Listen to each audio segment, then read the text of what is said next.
Malindo Feedmill. Oh, mungkin bisa dikatakan ini perusahaan pilihan ketiga ya di sektor ini, sektor poultry atau sektor ayam-ayaman lebih sering dikenalnya. Mungkin teman-teman akan lebih familiar dengan Charun Pokpan, Cepin, dan juga Java, JPFA. Nah, ini salah satu sektor yang sejenis, yaitu kode sahamnya MAIN. Nah, ini akan melihat lebih dekat ya. Kita akan coba ulik tentang MAIN ini seperti apa dari segi hasil public expose-nya, laporan keuangannya kuartal ketiga, dan juga di technical analysis-nya. Seperti apa? Check this out. Oke, untuk main dari public expose-nya dia ini dilakukan 29 Juni ya. 29 Juni ada hal-hal yang menarik ya, yaitu ada Sunny Chick, terus lalu perihal kenaikan harga komoditas pakan, terus juga ini investasi Sanicik juga, lalu ini pendapatan, dan ya ini akan kita bahas ya. Akan kita bahas di mana strategi Malindo Feedmill menekan dampak kenaikan harga komoditas pakan ini dari Havian, dari bisnis.com. Harga komoditas di luar dari kontrol perusahaan sehingga dapat kami lakukan di luar kontrol, sehingga yang dapat kami lakukan adalah melakukan efisiensi baik dari segi biaya maupun produksi, salah satunya dengan memaksimalkan teknologi. Dan ini perseroan juga melakukan langkah-langkah yang terus menerus meningkatkan kinerja perusahaan. Nah, ini bisa dicek di laporan keuangannya, laporan keuangannya di bagian biaya-biaya, apakah mereka lebih efisien. Dari biaya-biaya, beban penjualan ini naik, penjualannya juga naik ya, make sense. Beban administrasi ini naiknya tidak signifikan, biaya keuangan dia berhasil menurunkan. Dari sini hanya kita bisa menyimpulkan bahwa ini sesuai ya, dia semakin mengepres ya, semakin mengefisiensikan. Ini hal yang oke. Nah, ini rencana lini bisnis Sanicik ya. Kalau kita cek Sanicik ini barusan tadi saya cek, Sanicik itu mirip ya ayam yang harganya terjangkau, murah. Ini ayam nasi nah ini 25.000 dan kawan-kawan ya. Mungkin ini pesaingnya sangatlah banyak banget ya, pesaingnya banyak banget. Ada Laziza, Hisana, dan kawan-kawan, banyak banget pesaingnya, ada Orti, banyak banget pesaing dari si Sanicik ini ya, dengan harga yang bersaing juga ya. Nah, ini bisa nggak Sanicik diterima oleh masyarakat ya. Tuh, itu ya jadi tantangannya ya. Oke, lanjut. Ekspansi Sanicik ini rencananya tahun ini membuka 80 sampai 100. Saat ini dalam artian waktu Juni ya, bulan 6 berarti udah membuka 28. Menurut saya meskipun Juni baru 28, berarti kan dari setengahnya aja tuh nggak ada gitu. Setengahnya dari 80 tuh bahkan masih jauh, masih 12. Dan ini menurut saya mungkin target dari perseroan ya ini tidak tercapai ya, untuk membuka lahan atau outlet baru ini. Ini kemungkinan besar ya. Apakah ada rencana panjang di lini bisnis Sanicik restoran, nantinya kontribusi berapa persen terhadap pendapatan atau laba Malindo? Di samping lini bisnis restoran Sanicik akan terus kita kembangkan, kita juga mempunyai bisnis yang lain seperti processing food, yang dimana nanti gabungan dari Sanicik dan processing food itu yang akan kita harapkan bisa memberikan kontribusi yang cukup signifikan untuk total pendapatan laba Melindo. Oke, tapi karena sekarang ini kita masih dalam pengembangan, jadi diharapkan beberapa tahun ke depan kontribusinya akan signifikan. Oke, processing food. Jadi Sanicik ini bisa dikatakan hanya untuk menguasai bisnis dari Malindo, perihal dari hulu ke hilir. Itu aja sih. Berapa investasi yang disiapkan? 15 sampai 20 miliar untuk 80 sampai 100 outlet. Jadi kalau kita kalkulator ya, ambil kecilnya aja deh. 15 dibagi 80. 180-an juta untuk satu outlet aja. Itu. Lalu bagaimana proyeksi kontribusi bisnis restoran ayam goreng tersebut terhadap pendapatan? Memang kontribusi masih belum signifikan dibandingkan total pendapatan dari bisnis Malindo, namun kedepannya memiliki nilai tambah dan memberikan dan mendekatkan kita ke konsumen langsung. Oke, kita cek aja. Kita cek aja dari penjualan. Di penjualan di Note 18 sesuai enggak?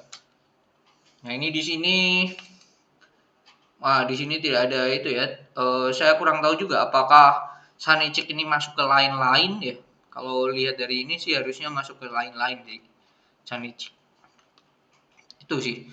So far ini mengalami kenaikan ya dari sebelumnya 138 ke 268 ya.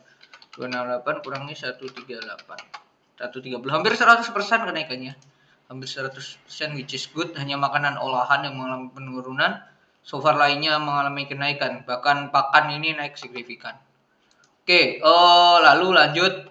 Tadi berapa capaian yang disiapkan oleh Main? Harga hingga kini capaian sudah terserap. Capek atau belanja modal sekitar 305 miliar. Yang terserap baru di bawah 100 miliar. Kegunaan adalah untuk pengembangan Sanechik. Kemudian kami juga akan merencanakan pembangunan peternakan broiler, lalu untuk pengembangan di sisi breeder, dan untuk feed mill kami membangun silo dan dryer jagung di Lampung. Saya nggak paham nih silo ini apa, nggak paham nih saya. Jadi ini untuk pengembangan perusahaan lah, dan masih jauh banget, di bawah 100, tidak ada 50% bahkan. Agenda rapat tahun ini ada 4. Pertama, laporan perseroan. Keduanya, perseroan tidak memberikan dividen. Mungkin tidak ada dividen. Oke, lanjut. Target pendapatan tahun nih, apa yang akan mendorong peningkatan tersebut? Targetnya 10 hingga 15. Nah, kalau kita cek dari sini pendapatannya, penjual omsetnya ini berapa sih? 8370 dikurangi 6714. Bagi 6714 kali 100. 25% lah, 24,6. Jadi make sense dan sesuai dengan target. Jadi perusahaan ini tidak berbual, tidak hanya omong kosong aja gitu. Jadi which is good ya. Which is good. Oke, konsumsi doang ya. Seperti kita tahu, Malaysia menyetop ekspor ayamnya ke Singapura. Bagaimana Malindo melihat ini? Apakah Malindo menangkap peluang? Oke. Main sendiri untuk produksi processing chickennya sudah mengajukan ekspor Singapura sejak tahun lalu. Dan dengan adanya kondisi seperti ini sekarang ini membuat kami memfollow up kembali dan berharap bahwa ini merupakan peluang untuk mempercepat proses ekspor kami ke Singapura. Bila mana sudah disetujui permohonan ekspor kami oleh pemerintah Singapura, perusahaan juga telah bernegosiasi dengan beberapa buyer di Singapura untuk bisnis to bisnisnya. Jadi so far masih belum ada indikasi yang positif ya dari ekspor ini. So kita tunggu aja. Cuman melihat kondisi sekarang ini, kalau kita lihat harga ayam ya, harga ayam broiler turun apa naik, so far nih pada anjlok ya. Anjlok nih September loh. Pak Jokowi peternak ayam mau demo. Nah, ini ayam broiler turun menurut peternak dan kawan-kawan ini beritanya negatif semua ini. Oke, mungkin salah satunya yang membuat seperti ini. Yang membuat laba dari Main di kuartal ketiga ini jadi minus. Di mana sebelumnya perseroan ini untung dalam ribuan ya, 18 miliar. Sekarang minus 50 miliar. Gokil, gila banget. Padahal penjualannya tadi naik 25 sendiri. Yang membuat naik, beban pokoknya ini naik berapa? Nih kita cek dulu. Beban pokok penjualan atau COGS 6275 bagi 6275 kali 100 naik 24%. Tadi penjualannya 24,6, ini beban pokoknya 24,8. Tidak ada perubahan yang signifikan ya. Tidak ada perubahan yang signifikan, jadi ya sama aja ya. Sama juga bohong berarti kan. Nah, yang membuat sangat gila banget ya, membuat ruginya gila itu ini. Perubahan aset biologis. Di mana sebelumnya 83 miliar surplus, sekarang jadi minus 62 miliar. Kalau kita cek perubahan aset biologis kayaknya dari pendataan itu tadi, perusahaan memproyeksi ya, di mana sebelumnya labanya itu 500 miliar terus dikurangi dari lain-lain. Nah ini perubahan asetnya. Nah ini karena faktor dari harga-harganya yang pada anjlok juga. Kalau kita cek di sini ayam pembibitan ternak, pembibit nenek dan ayam atau pembibit-bibit induk ini juga turun, telur tetas ini turun, hanya ayam pedaging doang yang naik sama ayam petelur. Ini yang banget sih ayam pembibit nenek ini. Ini kalau kita cek ini tuh apa sih? Saya nggak paham juga nih. Dunia unggas-unggas saya juga kurang paham. Ayam pembibit nih, yang kecil-kecil ini loh. Nah ini turun-turun banget loh. Nah, itu yang membuat perusahaan ini turunnya gila-gilaan. Padahal ya itu tadi salesnya aja naiknya oke lah. Kas naik, persediaan juga persediaan turun. Lalu apalagi ya?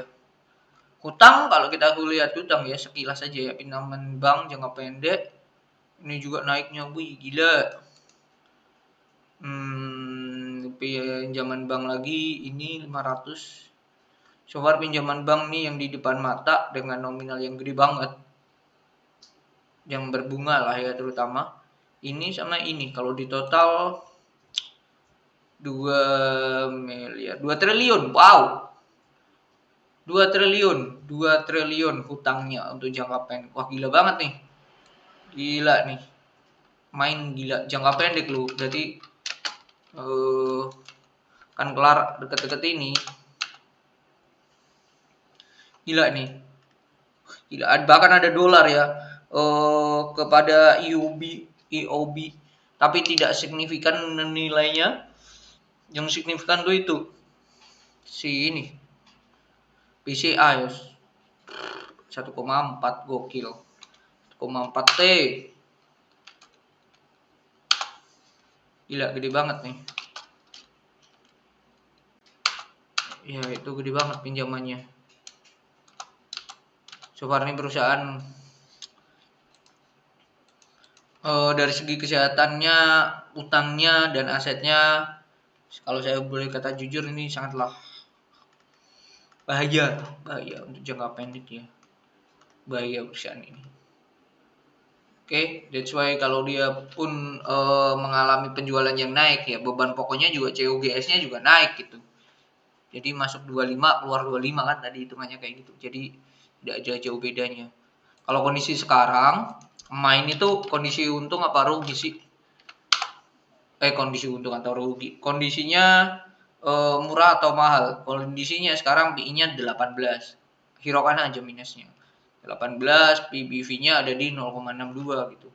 Harganya bisa dikatakan ya udah murah, tapi perusahaan udah baru turun 17%. Harusnya bisa murah lagi sih dengan kondisi sekarang hutangnya juga gila ya 2 triliun jangka pendek loh. Jangka pendek. Jadi saya berharap perusahaan ini akan turun di angka 300 ya. 300 bahkan 250. Itu mungkin untuk main sendiri ya, untuk fundamental dari public expose dan juga dari laporan keuangan. Sanicek itu mungkin juga perusahaan tidak terlalu gencar untuk menaikkan outlet, tidak terlalu dibuka, tidak sesuai dengan plan-nya juga satu faktor dari harga komoditas. Yang kedua juga melihat ya secara keuangan perusahaan ini is not good ya, bahaya lah menurut saya. Jadi mungkin ditahan dulu, itu sih. Kalau saya pun juga akan menahan untuk ekspansi ya. Kalau saya pribadi, kalau melihat kondisinya perusahaannya seperti itu juga ya, utang di depan mata, wow, gila. Kalau secara teknikal, ini perusahaan downtrend lumayan parah, lumayan dalam. Satu, downtrend line berapa kali ini belum nggak bisa ditembus. Nah ini dua. Jadi dan ini setelah setwi lama ya. 1, 2 bisa dikatakan head and double top lah ya, double top dengan penurunannya ini udah capek sih penurunannya. Cuman ini perusahaan masih downtrend, jadi lebih baik di skip aja di sinilah. 570 lebih oke di atas 570. Dan akan ada perlawanan nantinya di sini. 500 ya, di 500 akan ada perlawanan garis warna merah, akan ada perlawanan. Kalau perusahaan ini sampai ke 350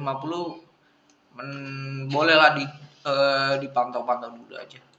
Oke, mungkin itu ya untuk melihat lebih dekat tentang main, melihat dari public expose-nya secara terperinci. Perusahaan tidak berbual, perusahaan tidak berbohong, real targetnya, target dari penjualan juga achieve ya, target 10-15% kenaikan.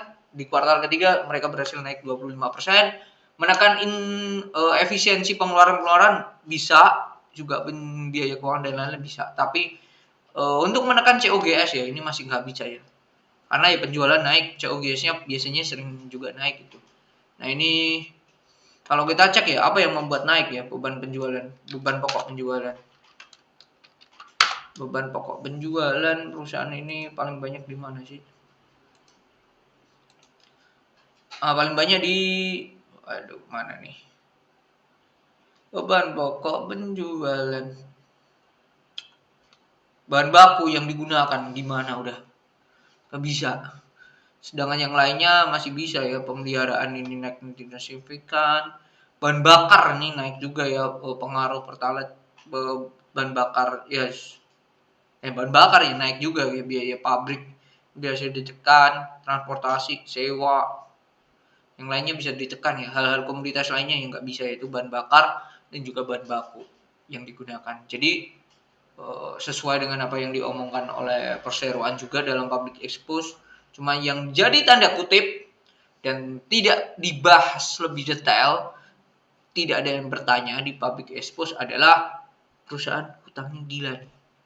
Dan itu tenornya akan berakhir di tahun ini. Jadi kurang dari 1 tahun. Jadi be careful untuk jangka pendek untuk main, dan menurut saya in my opinion main akan lebih menarik jika di harga 350 ke bawah, akan lebih murah dan bisa dipantau dulu. Oke, mungkin itu melihat lebih dekat dari Malindo Feedmill atau kode saham main. Mungkin itu bagi teman-teman yang pengen request saham apa yang pengen dibahas di melihat lebih dekat, tulis aja di kolom komentar, nanti akan saya pelajari dulu bahan-bahannya, public expose, laporan keuangan, dan secara general saya akan melihat seperti apa. Oke, mungkin itu di video kali ini melihat lebih dekat Malindo Feedmill. Bye bye.